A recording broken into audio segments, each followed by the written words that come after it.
The morning sun crept through the floor-to-ceiling windows of the Sterling Tower penthouse, painting everything in shades of gold and amber.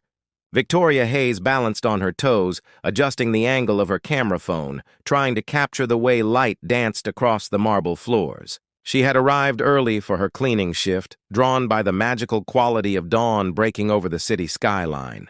She didn't hear the elevator doors open. She was too focused on framing the perfect shot, wearing what she thought was an old cleaning rag she'd found in the laundry room. The white linen shirt hung loosely on her small frame. The sleeves bunched at her elbows, and she felt, for just a moment, like she belonged in this world of luxury and light. "That's an interesting choice of uniform," a deep voice said behind her. Victoria spun around, her phone nearly slipping from her hands. Owen Sterling stood in the doorway, his suit jacket slung over one arm, his tie loosened after what must have been an all-night business meeting. His dark hair was slightly disheveled, and there were tired lines around his gray eyes, but his expression held no anger. Just curiosity, when strangers become real. "Mr. Sterling?" Victoria stammered, her cheeks burning. "I'm so sorry. I thought this was just an old shirt for cleaning. I didn't realize it was yours. I'll take it off right now." Her fingers fumbled with the buttons, but Owen raised his hand. "Stop," he said softly. "Just tell me what you were doing." Victoria swallowed hard. "I take photos of light, of beautiful spaces. I know I shouldn't have come early without permission, but the sunrise looked so perfect through these windows, and I thought I could capture it before starting work. I'm studying photography at community college, and I've never seen light like this before." She expected him to fire her on the spot. Instead, Owen walked closer, his eyes moving from her face to the phone still clutched in her hand. "Show me," he said. Victoria hesitated, then turned the screen toward him. The photos scrolled past, each one catching the interplay of shadow and brilliance across his penthouse. The city below looked alive in ways he'd never noticed, despite living here for 6 years. "You see beauty here," Owen said, his voice carrying something that sounded like wonder. "I've only ever seen emptiness." Victoria looked up at him, really looked at him for the first time since she'd started working here 3 weeks ago.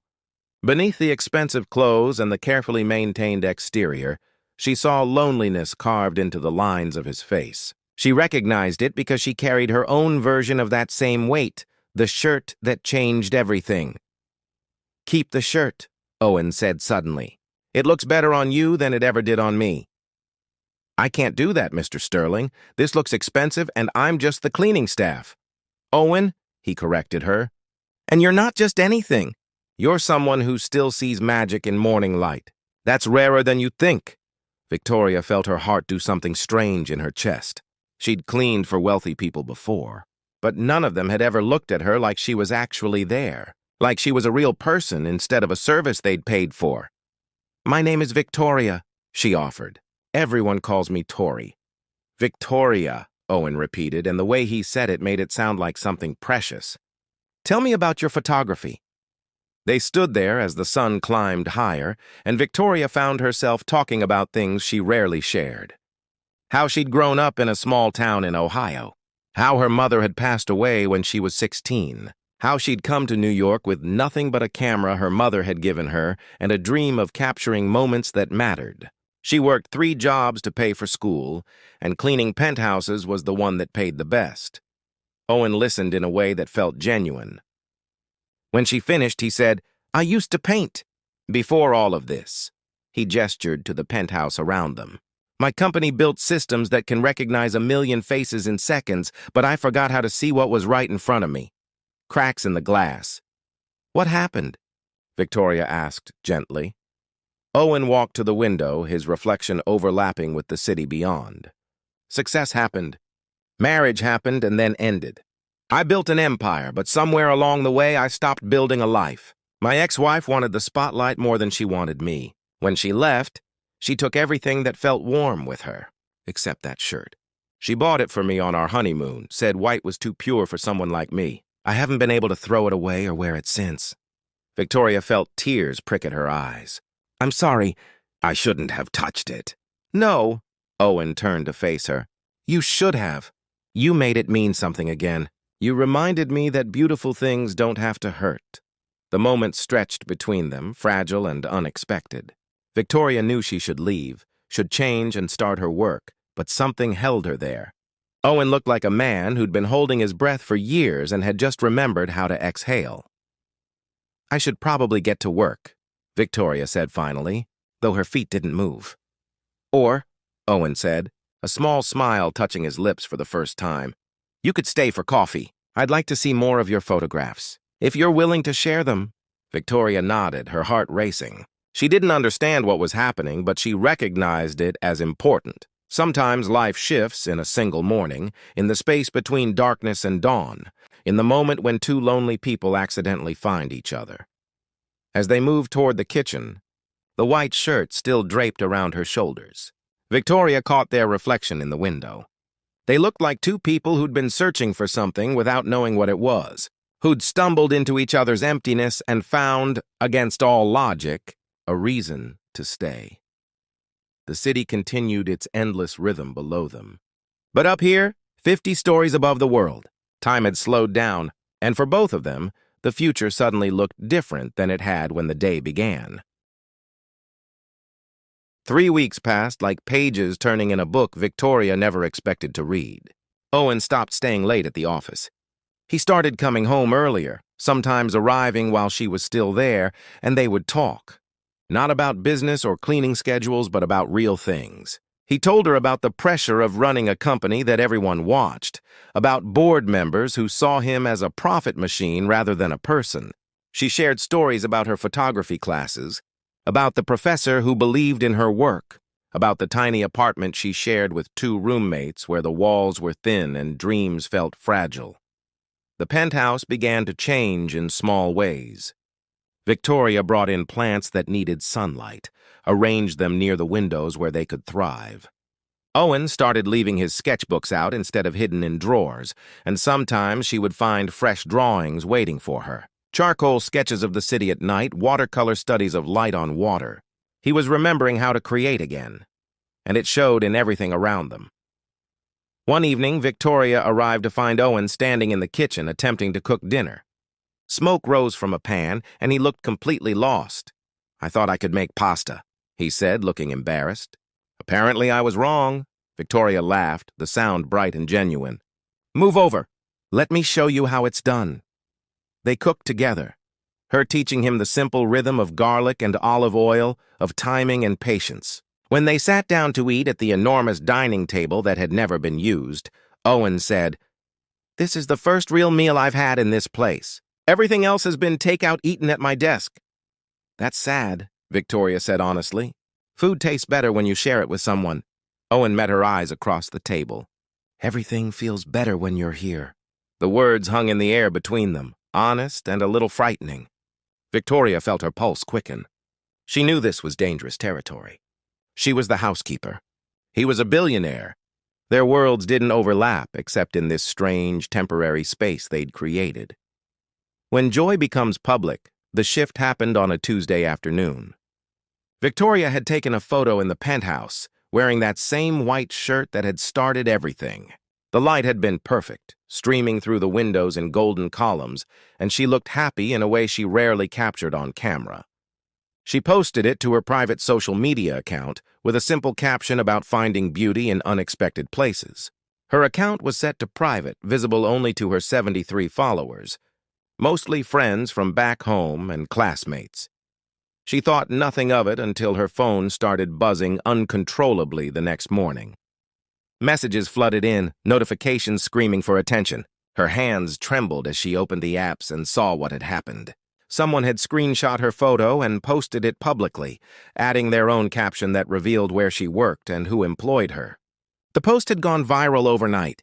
"Billionaire's secret girlfriend or just the help?" One comment read. Others were crueler, filled with assumptions and judgments from strangers who knew nothing about her or Owen or the quiet friendship they'd built. The photo had been shared thousands of times, picked up by gossip blogs and business news sites. Her face was everywhere, attached to headlines that made her stomach turn. Victoria sat on her bed in her tiny apartment, tears streaming down her face as she read comment after comment. People called her a gold digger, an opportunist, someone trying to trap a rich man. Others made worse assumptions, crude and hurtful. A few defended her, but their voices were drowned out by the cruelty. Her phone rang. It was her roommate, Jessica. "Tori, there are photographers outside our building. They're asking about you and Owen Sterling. What's going on?" Victoria felt the world closing in. "I don't know. I just posted a photo. I didn't think anyone would care. You need to call him. He needs to know what's happening." But before Victoria could dial, Owen was calling her. His voice came through tight with concern. "Victoria, I just saw the news." "Where are you? Are you safe?" "I'm home, but there are cameras outside." "Owen, I'm so sorry. I never meant for this to happen. I deleted the original post, but it's too late. Everyone has already seen it. The weight of the world's eyes." "This isn't your fault," Owen said firmly. "Stay where you are. I'm sending security to your building. Don't talk to any reporters. I'm going to handle this." Within an hour, 2 security guards arrived at Victoria's apartment building, clearing the photographers from the entrance. But the damage was done. The story had taken on a life of its own, spinning out of control with every share and repost. Business news channels were running segments about Owen Sterling's mysterious relationship with his housekeeper. Stock analysts were questioning whether this would affect his company's image. His board of directors was demanding answers. Victoria couldn't eat. She couldn't sleep. She stayed in her apartment for 2 days, watching through her window as the crowd of photographers eventually thinned but never completely disappeared. Her phone continued to buzz with messages from people she barely knew, some offering support, others asking for details they had no right to know. On the 3rd day, Owen showed up at her door. He wore a baseball cap and sunglasses, but she recognized him immediately. When she opened the door, he pulled her into a hug without saying a word.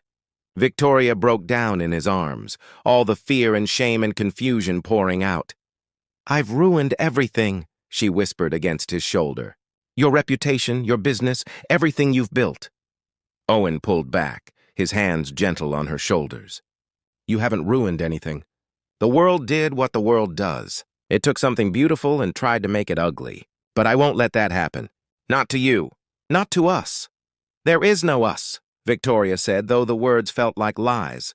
"I'm just someone who cleans your apartment." "That's all this ever was. Don't do that," Owen said, his voice rough with emotion. "Don't pretend these last few weeks haven't meant something. Don't act like we haven't become something real to each other." Victoria looked up at him, seeing the certainty in his eyes. "Your people called me. Your publicist, your lawyers, they all said the same thing. I need to disappear. Sign papers saying nothing happened between us. Take money and go away quietly so your image stays clean." Owen's jaw tightened. "I didn't authorize any of that. They said it was for your own good, that I'm a liability, that people like me don't belong in your world. Then maybe I don't belong in that world either." Choosing what matters, Owen took Victoria's hands in his. "I spent 3 years after my divorce building walls so high that nothing could touch me. I convinced myself that being alone was safer than risking pain again. Then you walked into my life wearing my shirt and laughing about morning light, and suddenly those walls felt like a prison.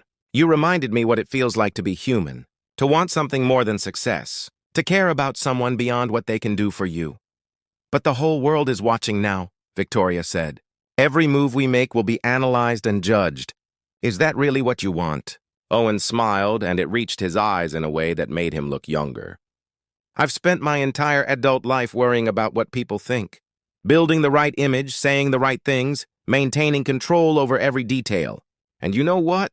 It made me miserable. For the first time in years, I feel alive. That's worth more than any headline." Victoria felt hope rising in her chest, fragile but real. "Your board won't see it that way. Your investors won't either." "Then they can find another CEO," Owen said simply. "I've made them billions. If they can't accept that I'm also a human being who deserves happiness, then I don't want to work for them anymore." "You can't mean that.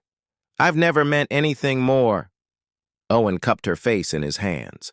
"Victoria Hayes, you are brilliant and kind, and you see beauty where others see nothing. You make me want to be better than the man I've been. So yes, the world is watching. Let them watch. Let them see that some things matter more than reputation."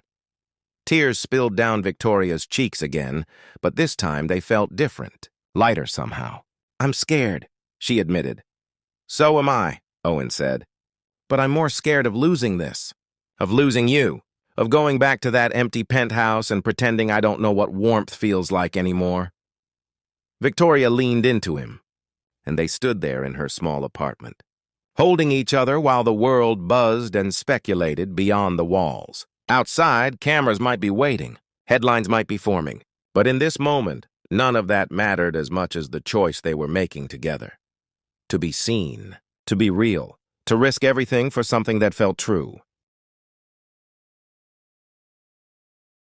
They stood together, two people who had found each other in unexpected ways, who had chosen honesty over convenience, love over reputation, truth over the easy lie of perfection. Outside, the city continued its endless rhythm, millions of lives intersecting and diverging, each person carrying their own stories of loneliness and connection, loss and discovery. But up here, in this gallery filled with captured light, Owen and Victoria had proven something important, that sometimes the greatest love stories begin with a simple mistake. That vulnerability can be stronger than armor. That choosing to be seen, truly seen, is the bravest thing anyone can do. And that when two people decide to face the world together, honest and unafraid, even the coldest spaces can become warm. The shirt had been borrowed, but the love they built was entirely their own, and it was real in ways that nothing else had ever been. Real enough to risk everything for. Real enough to last. The end.